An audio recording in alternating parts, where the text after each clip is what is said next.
Embedded in the tapestry of agriculture, there are few threads as bright as the legacy of Dr. Norman Borlaug.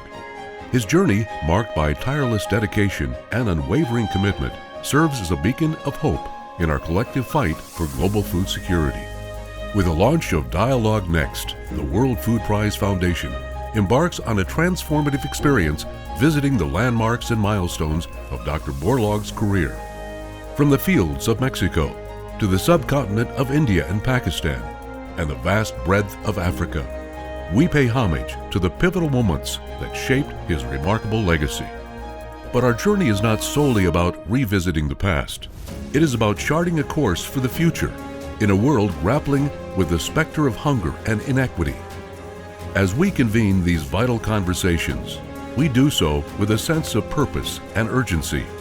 The challenges we face, climate change, resource scarcity, entrenched inequities, and global conflict, require bold action and collaborative solutions. DialogueNEXT serves as a catalyst for change, a forum where experts, advocates, and visionaries come together to shape a more equitable and sustainable future for all. Join us as we honor the legacy of Dr. Norman Borlaug and forge a path toward a world where no one goes hungry. Together, let us...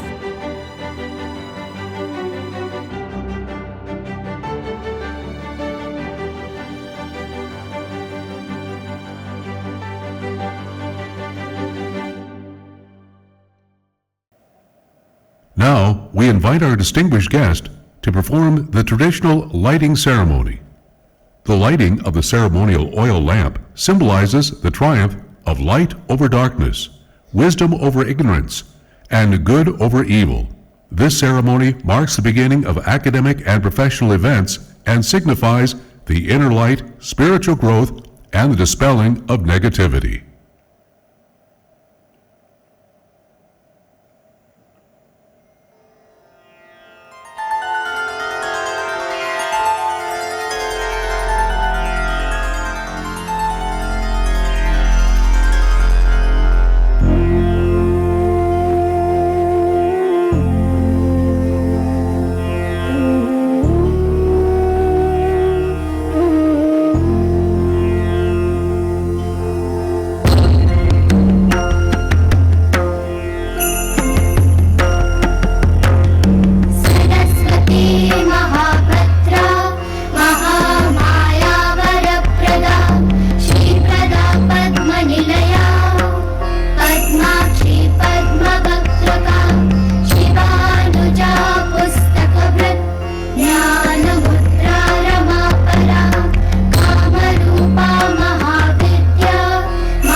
Please welcome member of the World Food Prize Foundation Council of Advisors, Madhura Swaminathan.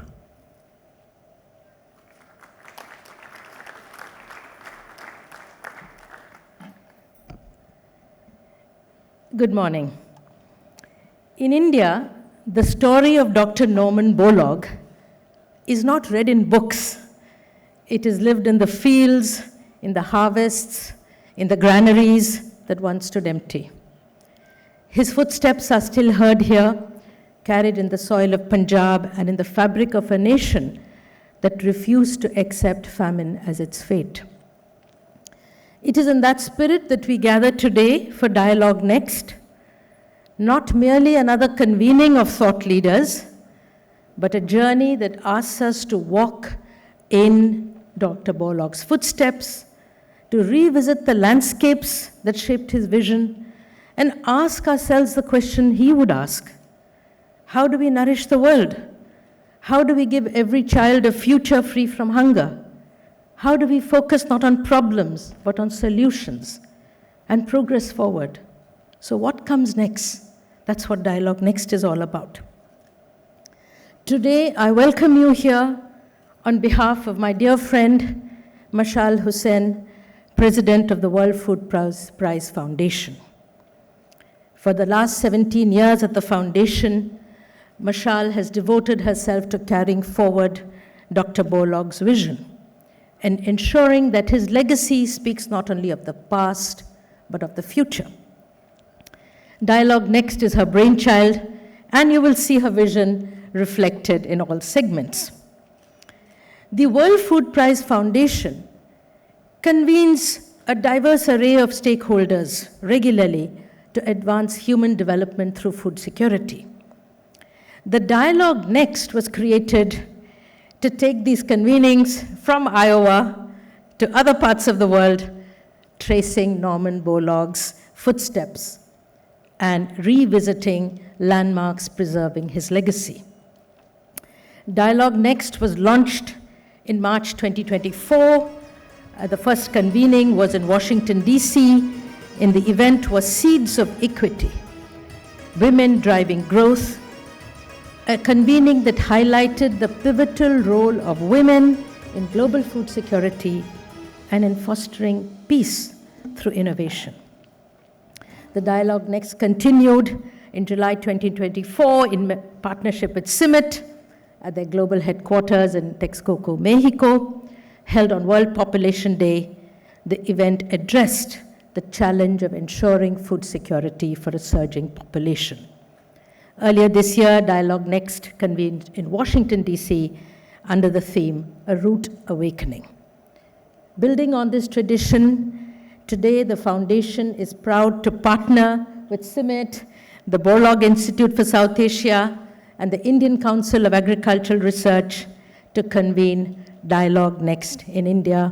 And I'm very grateful to the leaders who are present with us here on the stage. For DialogueNEXT, India is a living classroom. Here, every village and farm is a testament to resilience.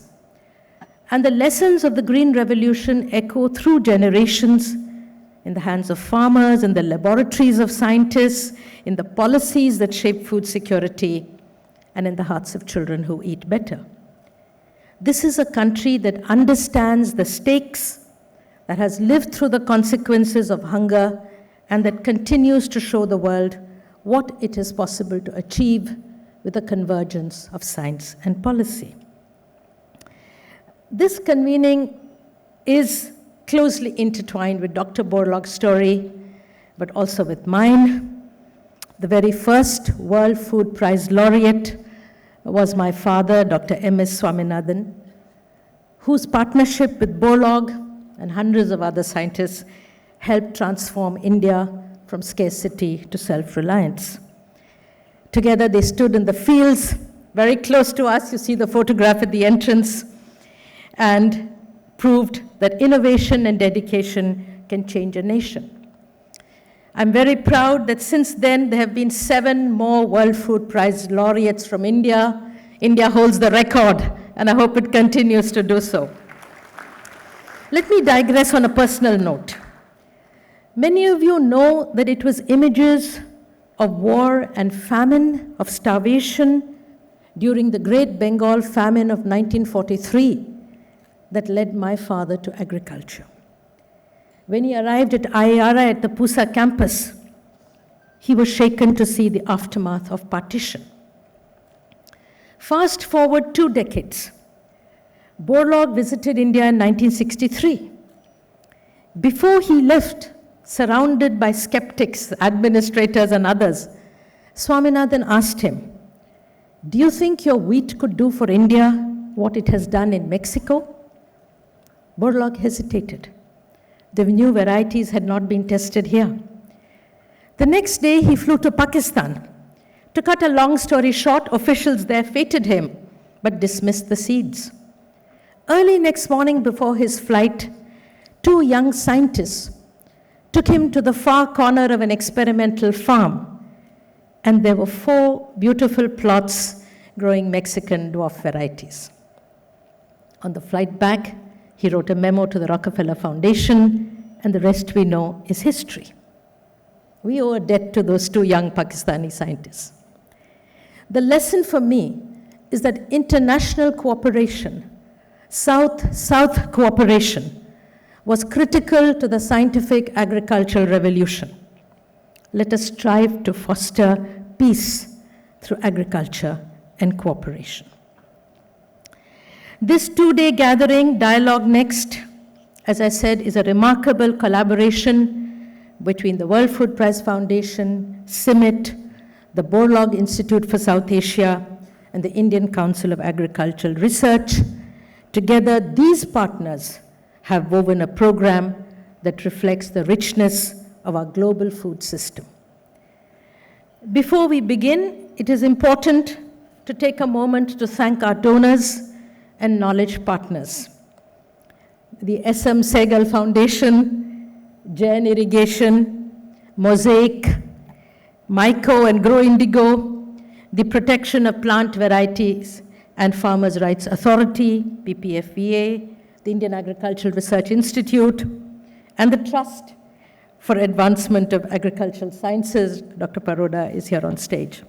And finally, the MS Swaminathan Research Foundation. These organizations have played a pivotal role in making this convening possible. As we gather today, let us honor the legacy we have inherited, the vision of the World Food Prize Foundation, and the enduring promise of Indian leadership in food security. Over the next few days, you will hear voices of scientists pushing the boundaries of discovery, policymakers shaping the global discourse, and most importantly, farmers from across India whose lived experience grounds us in reality. The conversations we begin here, the questions we ask, are the first steps towards the next harvest, the next innovation, and the next chapter of hope. It is my honor and privilege now to introduce Dr. M.L. Jat, the Director General of the Indian Council of Agricultural Research, a globally respected leader in sustainable agriculture with over 25 years of experience in agronomy, climate-resilient farming, and conservation agriculture. He has shaped strategies that have transformed smallholder farming across Asia and Africa. Alumnus of IARI New Delhi with a PhD in soil moisture conservation, Dr. Jat has authored more than 350 publications and held leadership roles at ICRISAT, CIMMYT, IRRI, and ICAR. A fellow of the National Academy of Agricultural Sciences and recipient of the prestigious Rafi Ahmed Kidwai Award, he now steps into a new chapter of leadership at ICAR, guiding agriculture towards greater innovation, resilience, and sustainability. Please join me in welcoming Dr. M.L. Jat. Please welcome Secretary of the Department of Agricultural Research and Education, India, and Director General of the Indian Council of Agricultural Research, Maghi Rao Jat. Our living legend, Dr. Paroda ji, Dr. Madhura ji, my friend, Dr. Brahm Gowat, guests, friends, ladies, gentlemen, और मेरे बहुत ही प्रिय सम्माननीय किसान भाई और बहनों, let me start with a gratitude to Dr. Norman Borlaug for his leadership towards the humanity. Also, our leaders, the 8 Indians who are World Food Prize laureates. So my salutations to all of them. As the dialogue is on, take it to the farmers. That means farmer comes first. And in that context, I would like to start with a grand salute to our farmers. The farmers of not only India, but farmers of the whole global south. Also, as Madhuraji mentioned, Dr. Borlaug's special attachment to the farmers of Punjab. And today, the farmers of Punjab are facing the climate crisis. So our prayers for their well-being. And I think that's the trigger, what they are facing today. And when we talk about take it to the farmers, I think what to take to the farmers in that kind of situation, in that kind of climate crisis. And that's where we have to prepare ourselves to serve those farmers. We have to do a lot. I think when we talk about take it to the farmers, that requires the demand side. And I think our research has to be demand driven. Then only we can take it to the farmers. And that essentially needs a reorientation, a refocus, a redesign of our research portfolio. That also needs investments. The challenges are mounting. The global mega trends are threatening us. And we cannot solve the problems with business as usual approach, not only in science, but also in investment, that need greater investment. The future challenges will be more complicated. And in that context, we can't afford to work in silos.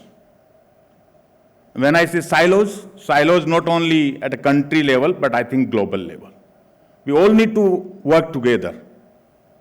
So collaboration, partnership is very, very crucial. And in that context, this DialogueNEXT is very, very timely, very, very important. I truly appreciate the World Food Prize Foundation, CIMIT, BISA, and all our partners who are supporting this for having this dialogue here. And when we have this dialogue, we are just not looking at India. We are looking at the global south, the smallholder farmers of the global south. And I think since Dr. Borlaug's time, since Dr. Swaminathan's time, India have progressed. We have achieved new heights. I think not only in terms of the food production, livestock and fish and all those, but I think in terms of the human resource capital. We can make better use of the human resource capital, not only for helping India, but helping rest of the world. In terms of the take it to the farmers, we at Indian Council of Agriculture Research are committed, and we are working intensively to take the technologies to the farmers. And I cite the example, in 1 year, we conduct 500,000 on-farm demonstrations or the on-farm trials with the farmers, 500,000. We organize training programs where we are training 2 million farmers in 1 year. We are reaching to the 50 million farmers through agro-advisories. Now we have come up with, it's a digital era, we have come up with Department of Agriculture and Farmers Welfare and ICR together. We came up with a program called Kisan Sarthi. which is resources auto transmission mechanism. And as of now, we got 30 plus million farmers already enrolled. So I think we are reaching to the farmers, but more efforts are needed. We have covered almost 90% districts of the country. To take it to the farmers, recently in May, June, we together, the National Agriculture Research Extension System of the country came together as a one team and had a campaign, a massive campaign, reaching out to 13 plus million farmers in 15 days, directly, through 2,100 plus teams. And I think that's what is really needed. We are having that again in next month, starting from 3rd of October through 18th of October, because that's what is really needed. So it's not reaching to the farmers and taking the technology, but also assessing the demand side, what is really required. Because they are the clients. What we do should come from there, what we should be doing. So we are working on that. I think in terms of the newer challenges, we are working on the new technologies. So we started, Government of India started genome editing program for 40 crops, which is massive. We are starting now the pulses mission, the oilseed mission, the cotton mission. Also, the Government of India's leadership, the visionary leadership, have come forward and announced the second gene bank, which is going to be a stalwart of Asia. And the gene bank, we are going to have it in 2 years. We have just started, but I think will serve the purpose because the future lies in our gene banks. We have to strengthen the gene banks. We have to unlock the gene banks. And I think the leaders like Dr. Paroda sitting here who have laid those foundations of the gene bank, but I think those are very, very important. We work now with a vision of one nation, one agriculture, one integrated national agriculture research and extension system, and one team. That's how we can counter the challenges in agriculture, not in isolation. So that's from the national perspective. But we believe in one world, one family. And we all together need to work together to solve the problems of the farmer. We are committed to work together, hand in hand, and I think we together can change the world and transform the agri-food system of the world. Thank you so much. Please welcome Director General of CIMMYT and Borlaug Institute for South Asia, Bram Govertz.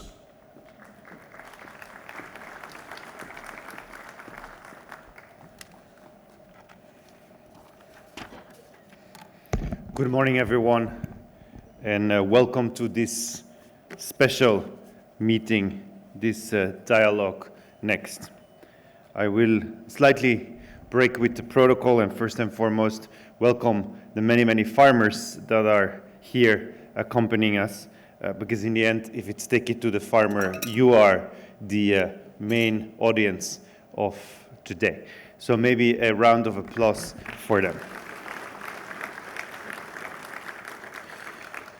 Without that, of course, I want to send greetings to my great friend, ML Jat, Secretary of the Indian's Department of Agriculture, Research and Education, and also Director General of the long-standing partnership that we have with the Indian Council of Agricultural Research. ML, thanks for hosting us and being such a generous supporter of CIMMYT. We have known each other in the field when together we were working on zero tillage, and we did that same transformation we will now do together with our two institutions. I also want to salute Dr. Raj Paroda, as I know him, chairman of the Trust of the Advancement of Agricultural Sciences and secretary of the India's Department of Agriculture Research and Education. A true leader, an example, and for many of us here in the room, a coach and a mentor that has helped us be where we are today. Thank you very much, sir.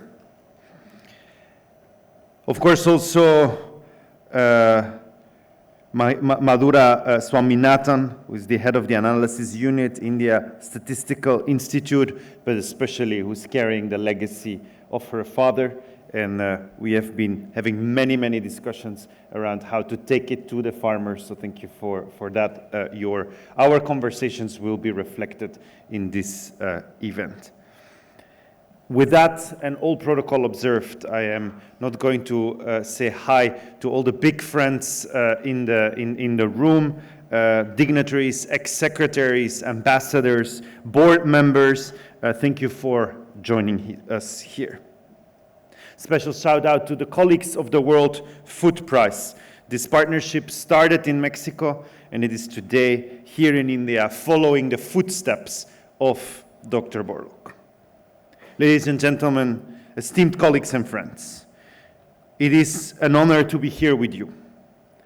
You're admirable leaders, partners, and especially visionaries of agriculture research and development. Preparing for this meeting, I was remembering the Nobel Prize, another Nobel Prize winner, not Dr. Borlaug, but the Nobel Prize winner writer, which is Octavio Paz. Maybe some of you know him. He once said, India and Mexico were two countries distant, but close, different, but alike. And I think that sentiment has never been more accurate. As Mexico, our host country for CIMMYT, and India, one of the countries that has been the driver of our science and innovation, and especially today, we consider as the partner to change not only India, not only South Asia, but also the rest of the world. So that sentiment never has been more accurate, and it seems to be drawing closer together every day. And we are therefore here today as part of that movement of coming together. Because last Dialogue Next gave us insights in Mexico, this Dialogue Next is in India, and then we will move it together to Africa through and through South-South collaboration. The team in Mexico, as you already heard, was Seeds of Strength, Nurturing Farmer Resilience, a title that a poet as Octavio Paz probably would have appreciated. And this year, it's Take It to the Farmer. The last instruction Dr. Borlaug himself gave me in his last visit to Obregón, Sonora, when he for the last time visited the fields, and some of us here in the room were there, and he actually instructed many of us in that last visit to follow his legacy. And I received from him the instruction, I would say, to take it to the farmer, as many of us. I'm sure also Take It to the Farmer, the politician in Octavio Paz would have through and through enjoyed. Because he was a man of action. In fact, Octavio Paz was Mexico's ambassador to India when the first shipments of semi-dwarf wheat lines bred in Ciudad Obregón in Mexico came here and found a new home in India. And they became widely known as Kalyan Sona, or Sonalica wheat, but especially actually they got known as Mexico wheat and generated and saved 1 billion lives. Now that transformation was only possible because Dr. Borlaug believed in the strong ties of human connection. It was only possible because he trusted and believed in a true Indian pioneer, M.S. Swaminathan, the first World Food Prize winner. That was when the spark of the Green Revolution started, when those two men connected not only between themselves, but especially with the farmers here in India, with the farmers in Mexico. It was a farmer-driven movement that sparked around the world. And there's another interesting connection. Those two men would not have found each other if it wasn't because years before, Henry Wallace traveled from Iowa, and we will hear from the Iowan governor, all the way to Mexico and decided to start the Office of Special Studies, and that to be the home for Borlaug to start working in Mexico. Today, the different countries are carrying and should be building on that legacy, pursuing a new kind of food sovereignty, one based and resistant to climate, creating climate resilience based on the same respectful partnerships and interpersonal relations that will govern South-South, North-South global collaboration. I cannot think of a more fitting and inspiring moment to set the tone for this Dialogue Next, and that the epicenter of India can become one of an agriculture, technological, social innovation and revolution worth the legacy we are all consciously or unconsciously carrying. India's leadership and impact in the country, in the region of South Asia, and in the world will be carried by seeds, innovation, and change in the countryside. Of course, the seeds of the Green Revolution did not stop at the borders here. They spread to Bangladesh, Nepal, Pakistan, and many other countries, strengthening food security across the subcontinent. And with that, I also welcome the secretaries and dignitaries of Nepal and Bangladesh and Bhutan who are here with us today, celebrating Dialogue Next as a through and through South Asian international gathering. Today, South Asia is home to more than 2 billion people. It is the largest wheat and rice consuming region in the world. And so food security here is not only a regional priority, it actually impacts the globe. As a top world economy, India has an important role to play in supporting food security and prosperity across the region. The leadership role goes beyond the region too, in space, in IA, in Green Revolution, and also in food security, and especially for Africa. I just actually attended the Africa Food System Forum in Dakar, Senegal. And the conversation was there about common threats we all face: climate change, water scarcity, heat waves, and malnutrition. Nothing different from what ML Jad was referring to, that the farmers are suffering here today from. But it wasn't all about bad news.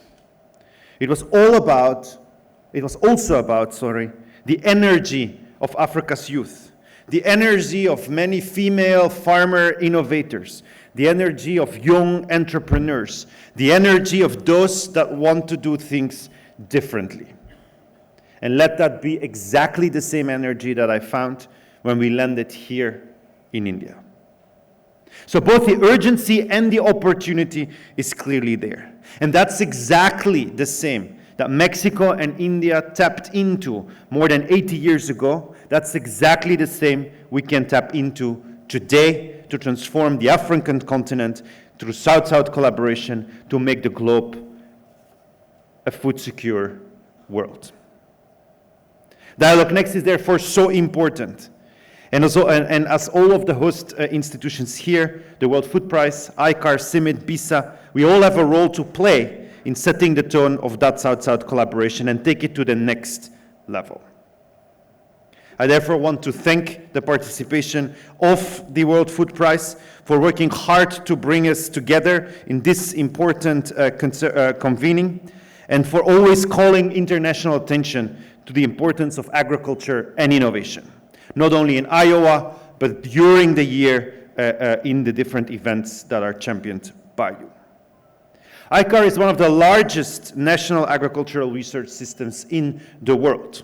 So today we are also here to reflect on how we can negotiate, renegotiate from our legacy the power of partnership between international research and ICAR's role of a national powerhouse of innovation that can go beyond the borders of India itself.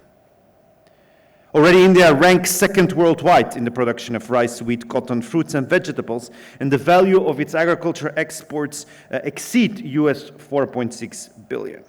As one of the region's main food producers and exporters, India can count, and I want to stress that commitment, on CIMMYT, on BISA, of course, as a collaboration between CIMMYT and India, and as a true regional institution established in 2011. There's 3 research stations, one in Jabalpur, one in MP, one in Ludhiana, Punjab, and of course Bihar. And they serve as hubs for testing sustainable intensification technologies and varieties to Indian soils. At the same time, our first maize double haploid facility, as CIMMYT, is in Kunigal, Karnataka, and is rapidly accelerating genetic gains in maize. CIMMYT's conservation agriculture trials are running since 2005 in ICAR's facilities in Karnal, Haryana, Pusa and Patna, Bihar, also demonstrate our long-standing commitment to India's food system transformation. Conservation agriculture practices were pioneered here in India, such as zero tillage and residue management, and are now promoted throughout the continent and equally in Africa.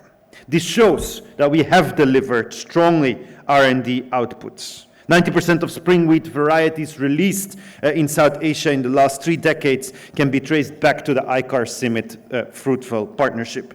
6 out of the top 10 wheat varieties planted here in India are derived from CIMMYT ICAR germplasm, released together as a strong partnership with BISA. And let me remember one story. In 1999, in Uganda, a new rust disease appeared. History repeats. One of the main things Dr. Borlaug did was making wheat rust resistant. When UG99 appeared in Rwanda, we rapidly responded through a global coalition because we found out that none of the wheat planted in the world was resistant to UG99. So once again, international, cross-boundary, above geopolitical collaboration reacted. It was in the desert of Sonora where we planted thousands of wheat varieties out of the gene bank to check which of those wheat varieties could be resistant to UG99.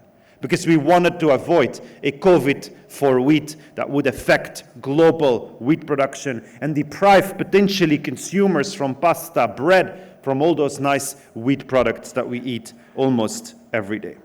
Luckily, we found a variety resistant to UG99, and we could cross it with the existing varieties and send them around the world. Not many know what UG99 is. That's because of the effectiveness of the partnership and the role India played. UG99 never became a threat for India because we reacted preventively together, and those UG9 resistant varieties were out here before UG9 could arrive.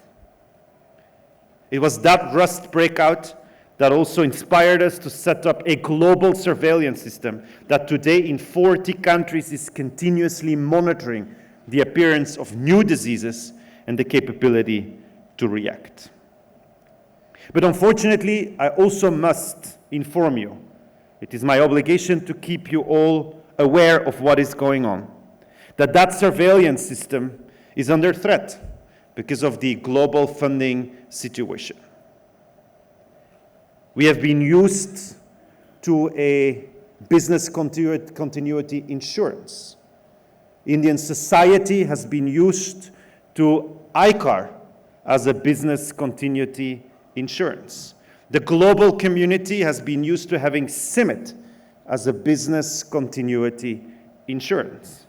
The private sector has been used to have ICAR, CIMMYT, BISA collaboration as a business continuity insurance. That insurance is strong. The institutions are strong. We know what we need to do. We want to do more, but we absolutely need to think about a new model to invest in what is needed so that we can action what we have to do. So today, yes, it's about a powerful opportunity, but it's also about looking each other in the eye and say, how are we going to do things differently? What is business continuity worth for the society? What is business continuity worth for the private sector? Borok and Swaminathan would have had exactly that conversation. It is a difficult one. It is one where we will have to drop some of our maybe natural positions that we have had up today, but it's one that is needed if we want to thrive as a global society. Because it's on the edge of food security, and 60 years ago, those men were brave enough to put it forward, to have conversations with leaders, and to make the change. I hope we can all together come today and be together those two brave men and do no less than what they did back then. Honoring Borok's and Swaminathan's legacy also will help India achieve its Viksit Bharat 2047 vision, achieving food security for 2 billion South Asians. In memory of what Octavio Paz wrote, La India no es una pieza de museo, sino una civilización viva en perpetua transformación. Or India is a living civilization in always transformation. By investing in agricultural R&D, in global partnerships, India and the region can harness its vibrant civilization to drive the next agricultural transformation and to anchor peace, food security, and shared prosperity as the essence of your one world vision. Investment from public and private sector, the energy of farmers can not only create one movement, it can create one true world. Such commitment is today confirmed by me as a leader of CIMIT and BISA and everybody working with us to turn this into a long-term and visionary activity and investment in regional global food security, and which will be instrumental in bringing and sharing not only the legacy, but also the future of the farms, the future of the farmers, the future of us all. Let's take it to the farmer, and welcome to Dialogue Next India. Please welcome Chairman of the Trust for Advancement of Agricultural Sciences, Rajendra Paroda.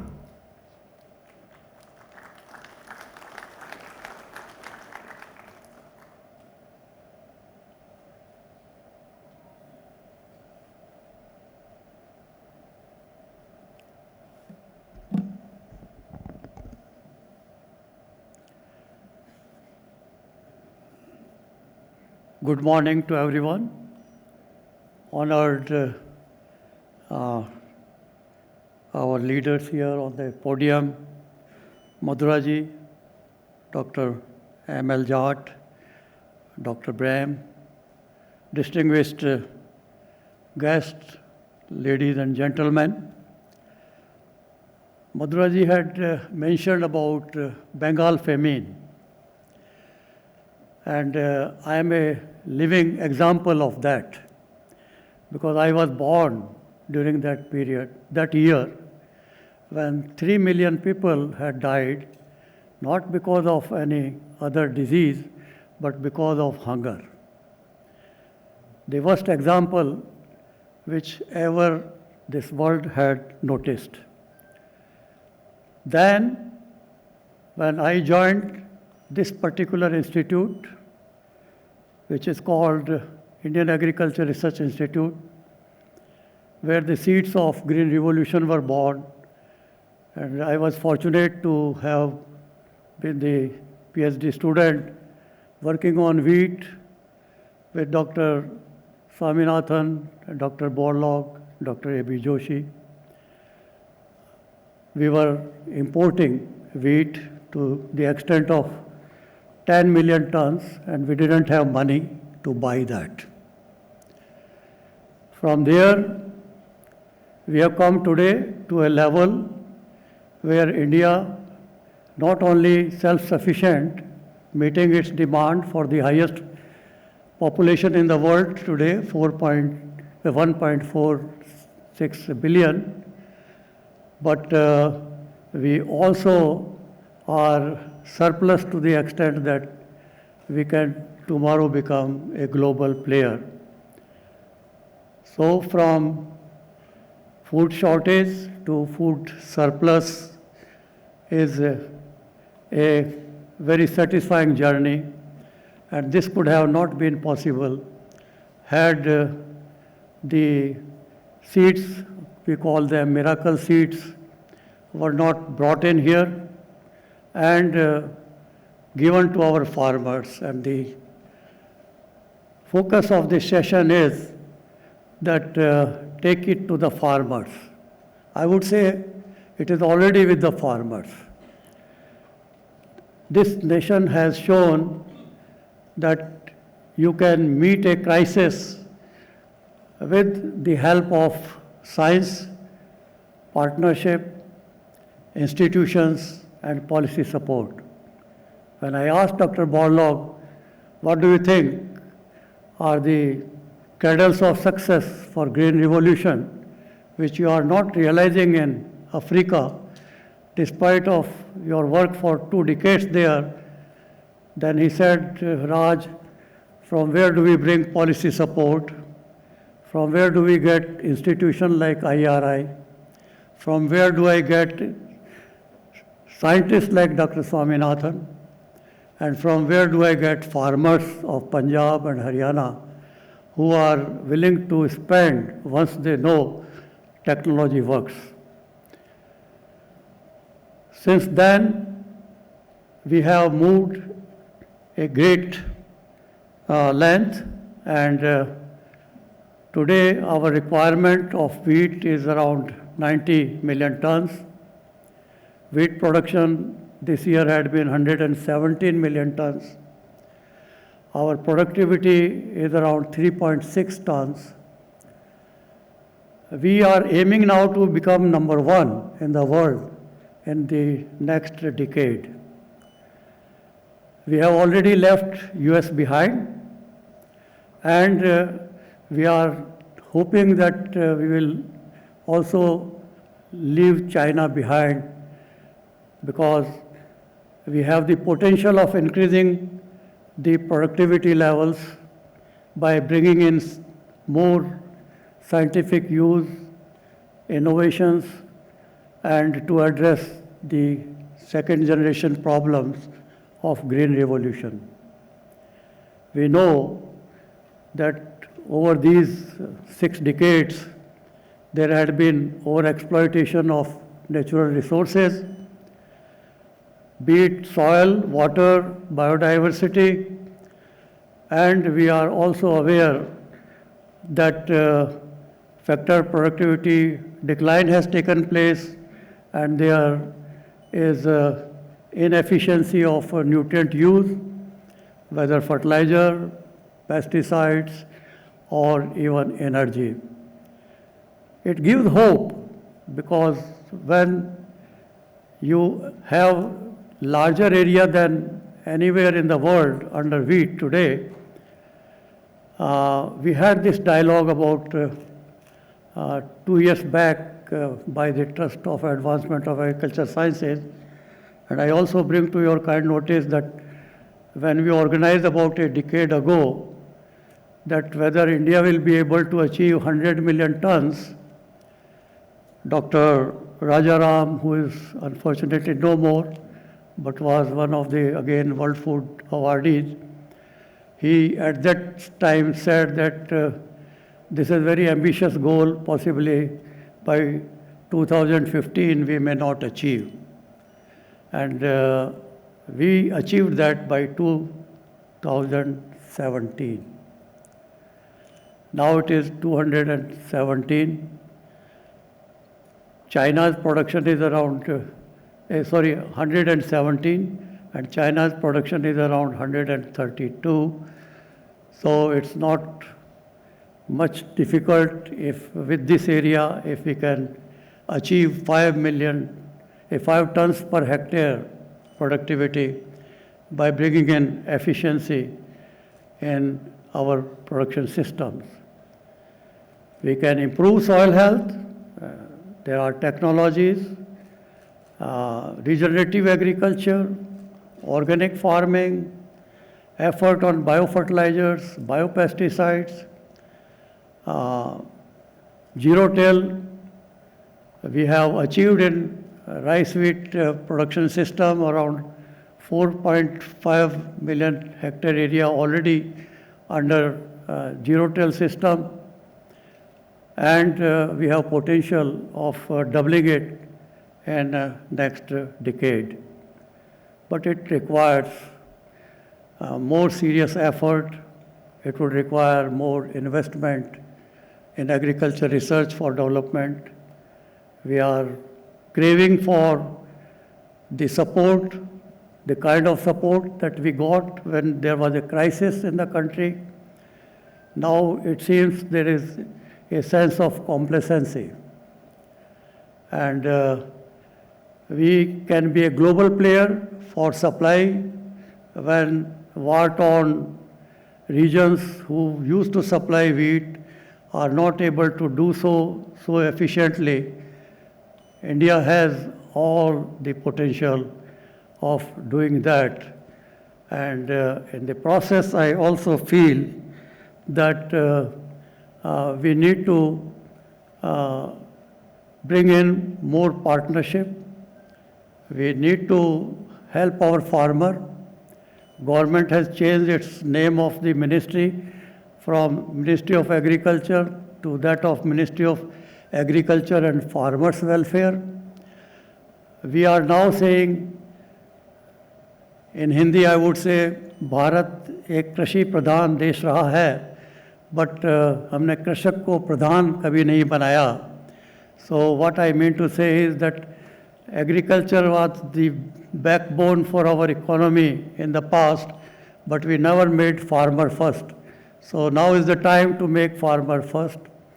There are initiatives of all kinds, which time would not permit me to go into, but I have, being optimist, all the hope, seeing right in my time from shortage of food to self-sufficiency to the surpluses.